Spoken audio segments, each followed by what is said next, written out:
Welcome to my Before 1900s horror channel. Tonight, we travel back to the centuries before the 1900s to hear a true horror story. Stay with us tonight. Let's begin our story. England 800 years ago. Alnwick Castle, a fortress of stone walls and long shadows. Death was common in those days of the 12th century. But for Alnwick, it was the beginning of a long horror. The historian William of Newburgh recorded this event.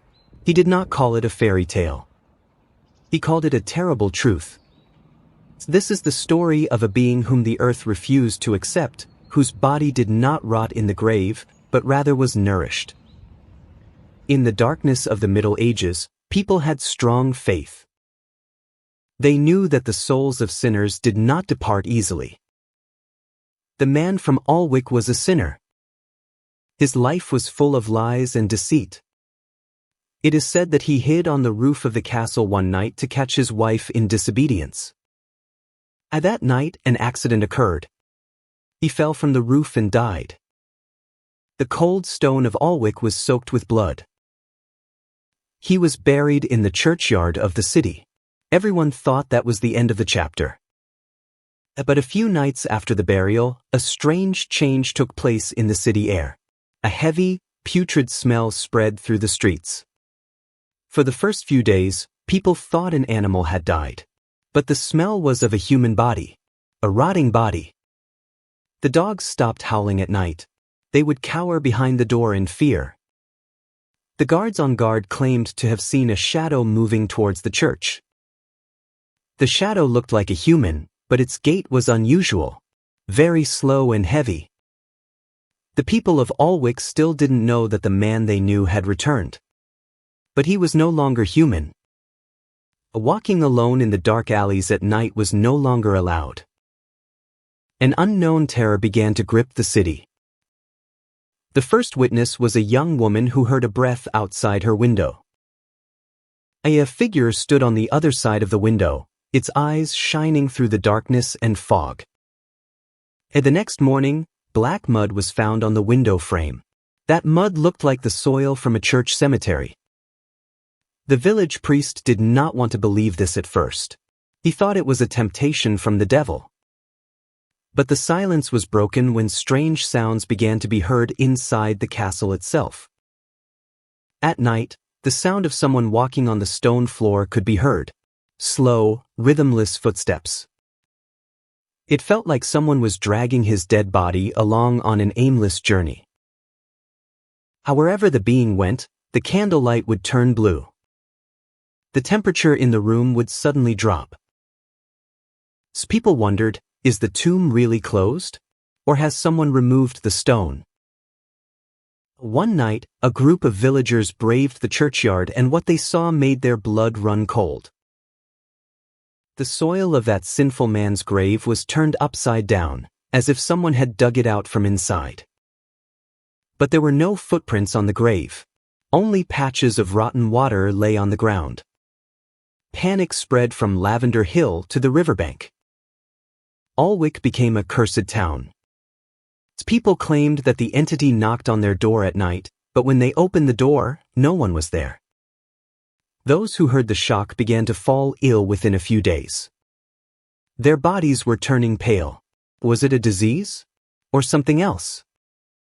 What modern science calls a pandemic was called a curse at the time. But this curse had a physical form. The people of Alnwick saw it with their own eyes. She was a long, bloated monster, still wearing her burial clothes. Dead skin was falling off his body, and an invisible, poisonous vapor surrounded him. During the day, everything was calm. But when the sun went down, Alnwick became a living hell. No prayers, no holy water could stop him. He would come straight into the house. He would enter the house like fog, not through the walls, but through the gaps between the doors and windows. A document from that time states, the presence of the dead would make the air heavy, making it impossible to breathe. The human animals were the first to die. There were no signs of injury, just a strange look of terror in their eyes. Then people started dying. Crying could be heard in every house in Alnwick. But for some reason, the bodies of those who were dying weren't rotting either. It was as if they were all waiting for that being. Within a month, the villages around Alnwick Castle were deserted. Those who could fled. Those who remained counted the hours of death every night. Their only weapon was fire, but even the flames of fire would fade away in the darkness. That being was not afraid of fire. Historians say it was the most horrific revenant or returning dead incident in English history. This was no ordinary vampire who drank blood. This was a spiritual plague. Its presence meant decay. Its touch meant destruction. The lord of the castle was then forced to make a difficult decision. He formed an investigation team without the permission of the church. They decided to keep watch at night. They wanted to see exactly where the dead man came out. On a dark Saturday night, the group encountered that horror in front of the castle's main gate. They saw a figure emerge from the mist, its footsteps echoing off the rocks. The smell of rotting flesh on his body made many people vomit. The scene was indescribable. A guard struck with his sword, but the sword seemed to penetrate into some soft mud. The being didn't make a sound. It just looked at them with its blind eyes. There was no life in that hut. There was only an infinite hunger. The hunger to be non-existent. The guards threw down their weapons in fear and fled. That night, Alnwick realized that it was impossible to defeat it with ordinary weapons. They understood that this monster was the result of their own actions, the curse of a sinner in their city. Gradually, news spread that strange sounds were coming from inside the grave. It sounded like someone was scratching the stone with their nails. As the horrific chapter in Alnwick reached its climax, the townspeople planned to do the unthinkable. The sound of church bells no longer sounded a message of hope. It seemed to bring a premonition of death. The alleys of Alnwick are now deserted even during the day. People are even afraid of their own shadows. Rumors spread that the entity wasn't just roaming alone. It was also calling out to other dead people in the grave. People noticed that the ground in the churchyard was always wet. Even when it wasn't raining, a kind of black liquid would seep out of the ground. Those who walked on the soil began to rot on their feet. Local doctors could not find an explanation for this. The Lord of Alnwick closed the doors of his castle, but even the thick stone walls could not stop the terror. At night, heavy breathing could be heard in the castle corridors, as if someone was resting inside the castle after a long day's weariness. The guards complained that someone was placing cold hands on their armor at night, but when they turned around, no one was found. As the cold weather intensified, so did the power of that entity. The fog was now thicker and more poisonous than before. One night, an old man saw the entity sitting in the corner of his room. It didn't say anything, just watched him. The next morning, the old man was found dead. There were no injuries on his body, only his face was frozen in horror. Death is no longer a matter of personal mourning, it is a constant companion at every door in Alnwick. Food supplies began to dwindle. No outside merchants wanted to come to this cursed city anymore. The horses stood in the stables, kicking like mad. They seemed to hear something moving underground. The air in Alnwick is no longer pure. With every breath, people seem to be breathing in the dust of the grave. The church priest finally admitted that this was no ordinary ghost. It was a corpse life, or living corpse. A William of Newburgh's records state that the people of Alnwick used to cry instead of pray. When the holy water was sprinkled on the being, no smoke emerged. Instead, the water turned into poisonous blood. This extinguished the last hope in the people's hearts. They realized that God had abandoned them. A strange silence enveloped the city. It was called the silence of the dead. Even the air was still.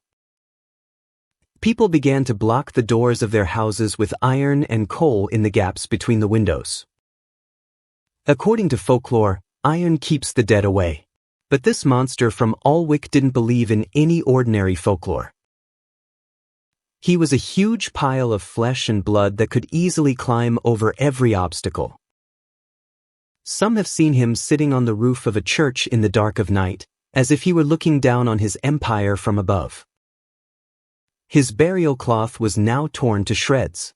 His pale skin glistened in the moonlight. Those who saw him closely said he had no eyes, just two dark holes. But even within that hole, there was an insatiable greed, a primal hatred for the living. The little children of Alnwick would scream in their dreams at night. They would say, "That rotten man is calling us." Mothers held their children close to their chests, but they could not be saved from that invisible attraction. The water in the city's wells turned black. People started turning blue and dying after drinking that water. 10 people disappeared all at once one night. No trace of them was found, only their torn clothes were found near the church. Alnwick had become a vast graveyard, where the living were a minority. The limits of human patience and tolerance were being crossed. When fear reached its peak, a violent stubbornness was born within the human being. They realized that it was better to die fighting than to die sitting at home like this. But how could they kill a dead person? An elderly man in the city found a way by searching ancient manuscripts. It was extremely dangerous and forbidden. He said, "If we are to stop this being, we must rip out its heart." But no one knew if that heart was still beating, because he had been dead for a long time. A special expedition was planned. The church priests secretly agreed to it.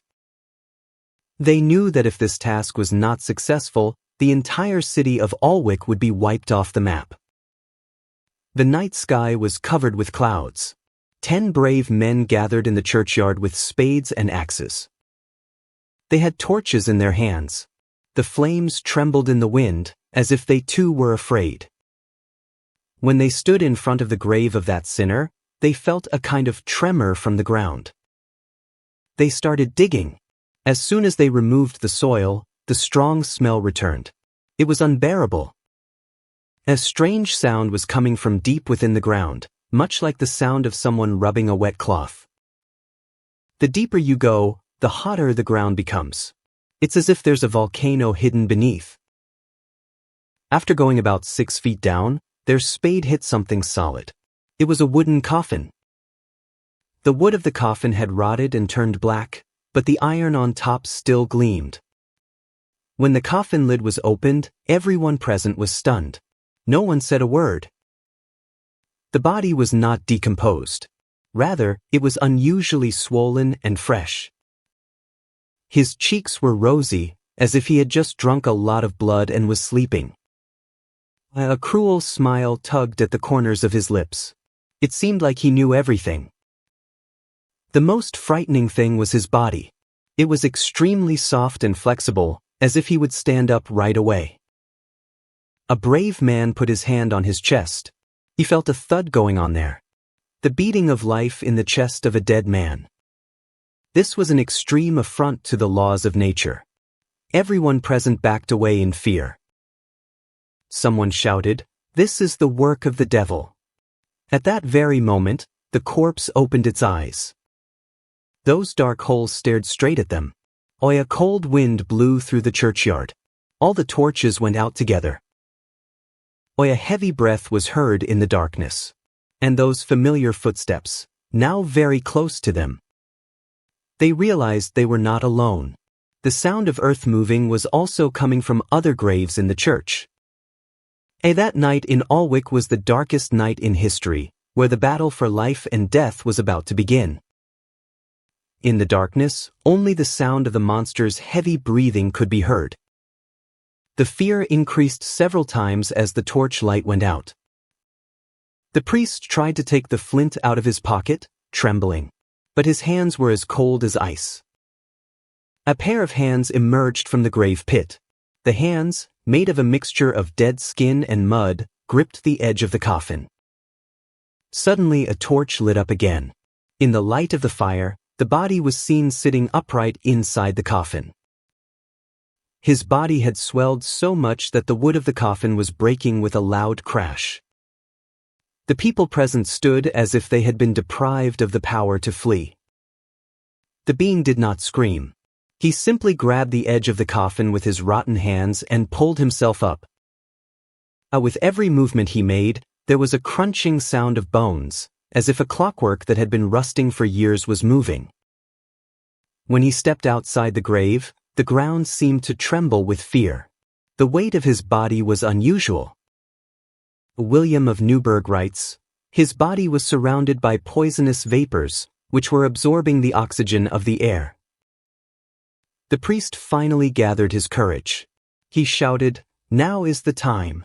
It must be put back into the ground." But no one dared to move forward. The being then slowly started moving towards them. As he walked, black liquid dripped from his body onto the ground. Wherever the liquid fell, the grass instantly burned to ashes. A brave blacksmith, named Robert, stepped forward with his axe. He hit the monster on the shoulder with all his might, but instead of any blood, thick, black smoke came out. The axe stuck in the monster's body. It made no sound of pain, but instead stared at Robert with fixed eyes. The monster grabbed Robert by the throat with its huge hands. Robert's feet lifted off the ground. The others present saw that the life force was being sucked out of Robert's body. His skin wrinkled in the blink of an eye. The priest then held up the Holy Cross and began to recite the incantation in Latin. Hearing the sound of the mantra, the demon stopped. He started shaking his head as if in pain. At this opportunity, 2 other men came forward with ropes. They tried to tie the monster to an old oak tree next to the grave. The fight was unequal. 10 living people on one side, and an invincible death on the other. Finally, they managed to tie him with his back to the tree. The monster was still breathing. Now began the final and gruesome act, which is rare even in the history of the Middle Ages. They knew that only by cutting out the heart would this curse end, but his body was so strong that ordinary knives were not working there. Robert, who somehow managed to survive, brought a hot iron bar. When the hot iron touched the skin of the monster's chest, a hellish scream shook the sky of Alnwick. That sound was not human. It was the collective groan of thousands of rotten souls. The Lord heard the sound from inside the castle. He realized that the final battle between death and life had begun. They tore open the monster's chest. The scene inside was indescribable. There were no limbs. There was only congealed black blood and countless insects. And in the middle of all that was a huge heart, which was still burning brightly. The heart was fresh and bright red, as if it had just been stolen from the chest of a living person. The priest ordered, "Take out the heart. This is the source of his power." Robert put his hand into the rotten hole. His hand was burning, but he didn't stop. When he pulled out the heart, the entire churchyard was filled with a strange red light. The monster let out a final sigh. Its body slowly began to shrink. Within seconds, that huge body turned into a pile of dust and bones. But the work was not yet finished. That heart was still beating in Robert's hand. They threw it into a special fire outside the church. The flame of the fire turned blue. The rotten smell suddenly disappeared from the air, and a strange fragrance spread. Was this a sign of liberation? Or some other deception? The people of Alnwick did not know. The next morning the sun rose. But that sun was pale, hidden behind the clouds. The people in the city who were sick suddenly began to recover. But those who were in church that night were never the same again. Their eyes were permanently dimmed. They could never sleep at night again. The grave of that sinner at Alnwick Castle was filled in forever. A heavy stone slab was placed over it. A sacred symbol was carved on the stone so that no one could touch that soil again. But there was a frightening piece of information written in the diary of William of Newburgh. He wrote, "We have burned the body, reduced the heart to ashes. But is that hatred over?" A few weeks later, the familiar footsteps were heard again in one corner of the city. But this time it was much lighter, as if someone was walking stealthily in the shadows. People realized that some wounds never heal. Some darkness never fades. The incident at Alnwick Castle happened 800 years ago, but people there are still afraid to go out alone at night. Tourists say that even today, in the corridors of the castle, a smell of rotten meat can be found in the middle of the night. Some claim that if you press your ear against a stone wall, you can hear the heartbeat. Does history really end? Or does it repeat itself like a circle? That monster of Alnwick may still be waiting under that stone slab today. He is waiting for someone who will erase that sacred mark by mistake.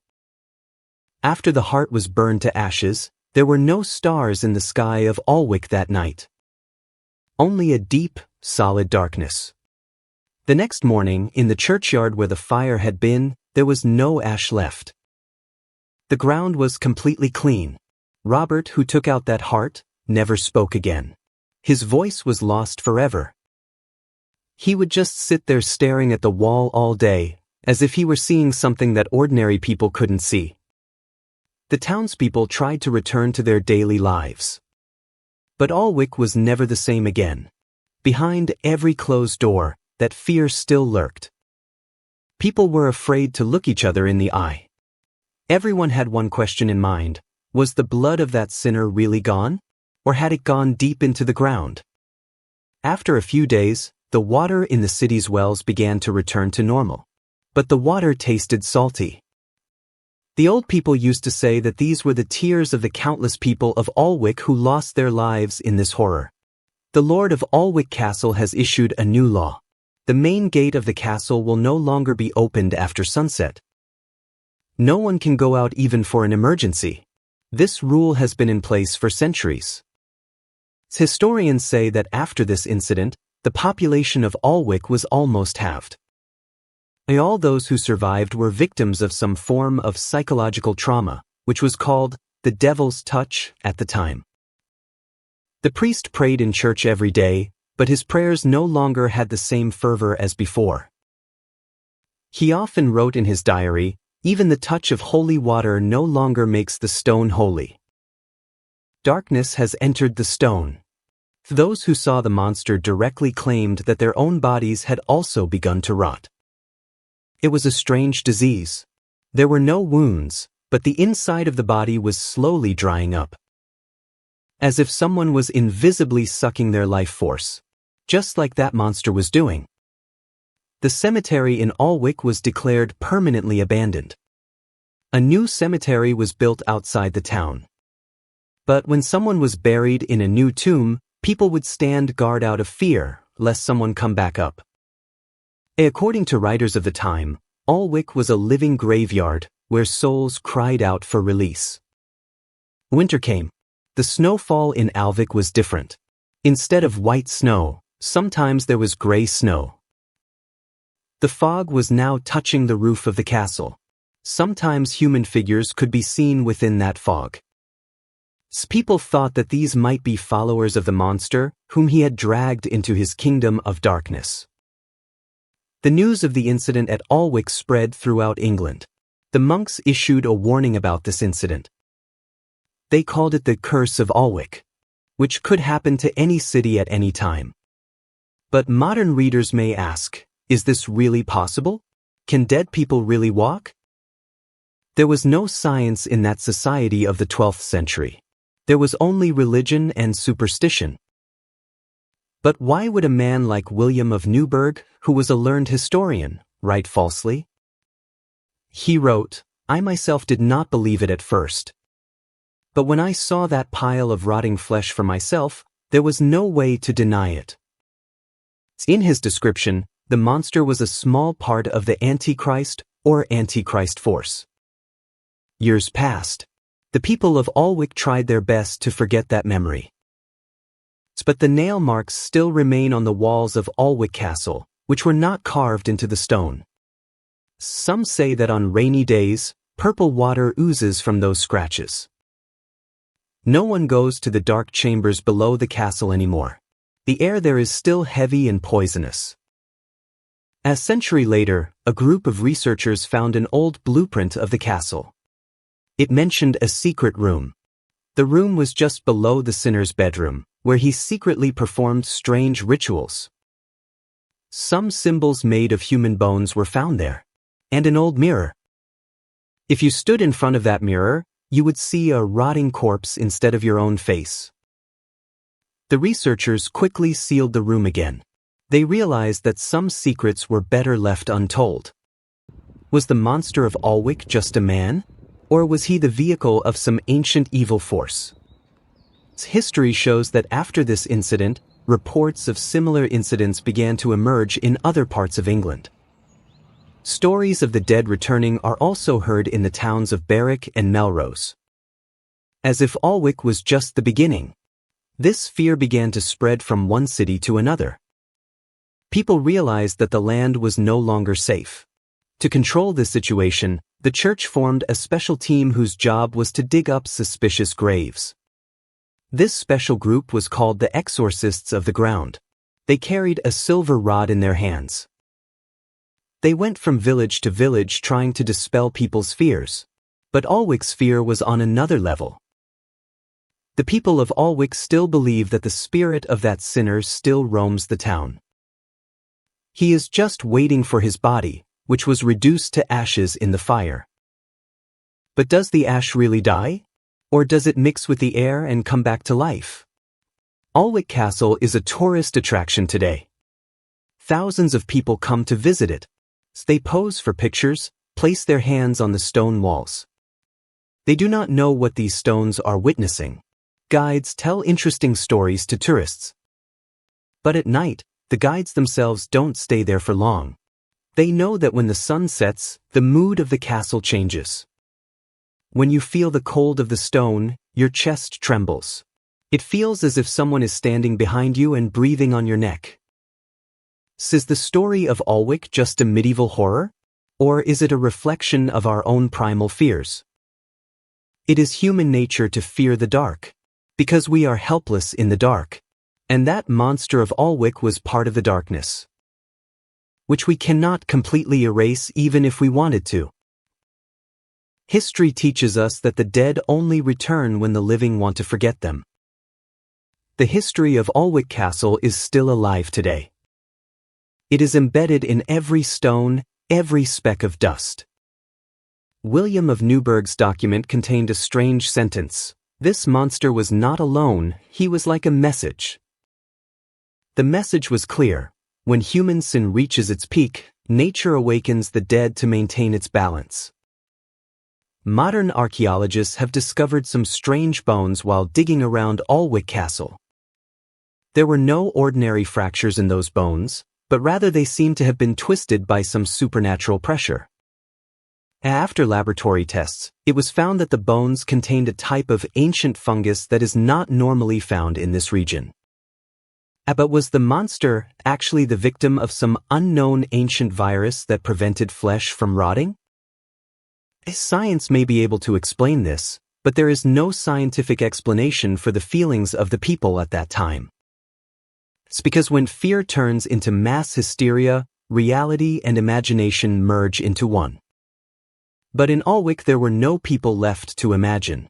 The whole town was silent in terror. Even today, in the old library of the city of Alnwick, there are some handwritten letters that are not allowed to be read by tourists.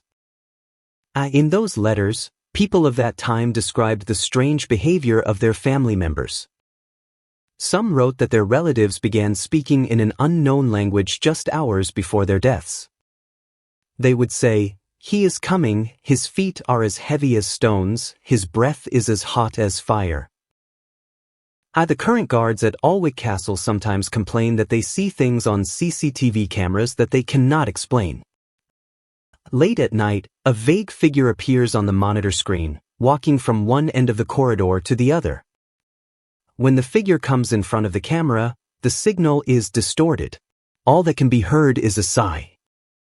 Some dismiss it as a camera glitch, but those who work there know the truth. They know that digital sensors may be able to detect things that our eyes cannot. According to Alnwick folklore, the wicked man passed a curse before his death. He said, "When I go, I will not go alone. I will leave the mark of my presence in every room of this city." Even today, a kind of black mold or mildew can be seen on the walls of old houses in Alnwick, which returns even after being cleaned. Locals believe that this is the remnants of the rotten flesh vapor that has not left the city to this day. When fog envelopes the city on a winter night, it feels as if time has gone back 800 years. The same silence, the same bone-chilling cold, and the same invisible presence. The historical incident at Alnwick Castle reminds us that we do not know everything about the world. We think we have conquered darkness with the light of science. But darkness never dies. It just waits. It waits for the light to go out. It waits for people's faith to weaken. Those people of the Middle Ages were not equipped with modern technology, but they had an instinct. They knew when to fight and when to flee. They knew that stone walls don't really protect us. True protection lies in human courage, as those 10 men of Alnwick demonstrated. They knew that going to that grave meant certain death. Yet they went. They went to save their loved ones from that rotten horror. But did they really succeed? Or did they just put the monster to sleep for a long time? William of Newburgh's writings ended with a warning: the body of the dead can be destroyed, but can its memory ever be erased? When memory becomes a story, and a story becomes a tradition, then that dead entity comes back to life. Our fear gives him strength. Our curiosity draws him towards us. Those watching this video may also be feeling a sense of unease. Maybe you also want to check if your back door is closed properly. Or maybe you feel like the dark corner of your room is a little too dark. Fear is a contagious disease that can spread even through words. Alnwick Castle may be a wonderful tourist destination today, but its history is a deep wound. This wound shakes a part of our being. It reminds us of our mortality. 800 years may be a long time, but in the eyes of the universe it is only a blink of an eye. That monster of Alnwick may still stand in that silence of eternity. He sees our modern cities. He sees our advanced technology. He knows that all this is fragile. He knows that at the end of the day we will all go back underground. And there are no rules underground. There is no light there. There is only infinite silence. That silence was the weapon of that sinner of Alnwick, with which he paralyzed an entire city. Current archaeologists are now considering excavating deeper into Alnwick Castle. They want to verify the authenticity of those secret chambers, but the local administration is preventing it. Maybe they know that if we remove some stones, something might come out that we don't have the ability to handle. It is said that there is a huge tunnel under the ground of Alnwick that is directly connected to the church cemetery. That rotten smell can still be found in that tunnel, which has not been eliminated by any ventilation. There is no airflow there, yet the flame of the torch continues to tremble there. There are no animals there, yet vague whispers can be heard. It was as if the voice of that monster was stuck in a crack in the rock. He was saying, "Don't forget me." We have not forgotten him. Even after these 800 years, we are telling his story. Is telling this story a sign of his victory? Is he trying to live on through us? The stones of Alnwick Castle are witnesses. They know everything, but stones do not speak. Stones only echo our fears, for an eternity. The history of Alnwick is not just a monster story, it is a warning. Even after 800 years, when we think about that event, our logic stops working. There was a sentence on the last page of William of Newburgh's diary that still puzzles researchers today. He wrote, "We burned his body, but a black smoke rose into the sky from the flames of that fire. That smoke never went away. It was forever mixed with the air of Alnwick." Even in modern times, when someone dies prematurely, old people become terrified. They think that ancient shadow is looking for a new body again. A strange type of moss sometimes grows on the walls of Alnwick Castle, which looks like human veins. Scientists call it climate change, but locals call it dead blood. The mystery has no end. The real name of the sinner of Alnwick has been erased from history. It's because even pronouncing his name was once considered a symbol of bad luck. But does the erasure of a name erase its existence? That existence remains in every stone groove of Alnwick. When the castle's lights go out at night, you can feel a kind of vibration when you touch the stone. Is that just the sound of an underground train? Or is it the groaning of a being trapped underground? The descendants of those 10 brave men of Alnwick still live in this town today. The story of that night still comes up in their family stories. It's about a terrible fight. But was that fight really over? Or did they just close a chapter? As we finish this video, night may have fallen on that ancient cemetery in Alnwick. Fog covers the stone slab under which the sinner was crushed. The air is always a little colder there. No birds nest there. Even ants do not go near that soil. Nature has abandoned that place by its own rules.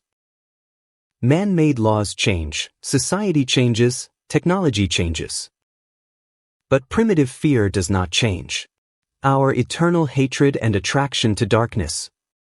Both are present in this story by Alnwick. Maybe you are thinking, this is just an old story, which is fabricated or exaggerated. But why would a man like William of Newburgh write such a at the end of his life? He knew that future generations would call him crazy. Yet he wrote the truth. The power of truth is such that it cannot be contained by the dust of 1,000 years. And the documents of the Alnwick Castle incident are still preserved in the secret archives of the Vatican or the British Museum. There is mention of the remains of the monster's body, which ordinary people are not allowed to see. The deeper the mystery, the greater our curiosity. But it is not right to knock on every door. Some doors are better left closed forever. Some shadows are safer not to be brought into the light. That sinner from Alnwick might still know about our discussion today. Because fear has no duration. Fear connects the present, the past, and the future together. If you ever travel to northern England, you might come across the massive Alnwick Castle. Its beauty in the light of day will fascinate you. You will hear the heroic tales of its history. But when the sun sinks to the horizon and the sky turns crimson, then look behind the castle. You will see, perhaps, someone standing behind a window, who has no form. Or listen, a sigh rising from beneath the ground, which has been trapped there for 800 years. The monster of Alnwick is not a fairy tale. He is a dark reflection of our real world. Isn't there a darkness hidden within us that wants to come out when given the chance? History does not just give us information, it shows us our own faces like a mirror. We are ending that chapter of Alnwick Castle here today. But is this the real end? Or is it the beginning of a new horror? We usually look for answers at the end of each video, but some stories have no answers. Only the question remains. That silence remains. The wind of Alnwick still carries that cry. Every speck of dust is a witness to that night. When you turn off the lights in your house after watching the video, think about that ancient darkness. Remember, what happened 800 years ago can happen again. Anytime. Anywhere. Because the earth does not swallow anything forever. It only spits it out in time. That being from Alnwick Castle may be standing next to you now. Silently. He sees how scared you are. He enjoys the beating of your heart. So this video is not just a story, it is an invitation to peer into the depths of darkness. Are you ready to embrace that darkness? Or will you also be afraid and retreat? History forgives no one, and time spares no one. Alnwick Castle, the monster of 800 years ago. And our modern fears. Everything seems to be woven into one thread, a thread of eternal curse. It is time to say goodbye, but this farewell is temporary, because darkness will come again. Tomorrow night, the night after tomorrow, every night, and with that darkness will come that familiar rotten smell of Alnwick.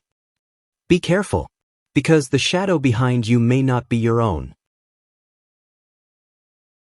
Thanks for watching. Like, share, and subscribe for more horror.